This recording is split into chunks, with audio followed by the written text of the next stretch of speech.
రైతు డిస్కం పేరిట సీఎం రేవంత్ రెడ్డి కొత్త దుకాణం పెట్టానంటూ కీలక ఆరోపణలు గుప్పించారు బీఆర్ఎస్ వర్కింగ్ ప్రెసిడెంట్ కేటీఆర్. నష్టాల పేరిట ప్రైవేట్ వాళ్లకు విక్రయించేందుకు కుట్ర చేస్తున్నారని మండిపడ్డారు. రైతు డిస్కం పేరిట ట్రాన్స్మీటర్లు, మోటార్లకు మీటర్లు పెట్టేందుకు యత్నిస్తున్నారన్న కేటీఆర్ 420 హామీల్లో రైతు డిస్కం గురించి చెప్పారా అంటూ ప్రశ్నించారు. తెలంగాణ రాష్ట్రం ఏర్పడి పుష్కర కాలం గడిచినా ఒక్క హామీ కూడా నెరవేర్చలేదని సిరిసిల్ల తెలంగాణ భవన్ వేదికగా ధ్వజమెత్తారు కేటీఆర్.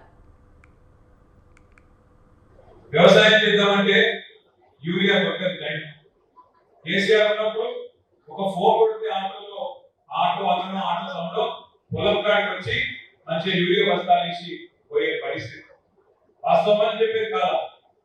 ఇవాళ యూరియా కావాలంటే షాపులో దొరకని ఆ షాప్ కాడ పోయి చెప్పులు లైన్ పెడుతుందని చెప్పి కొత్త నాటకం మొదలుపెట్టింది.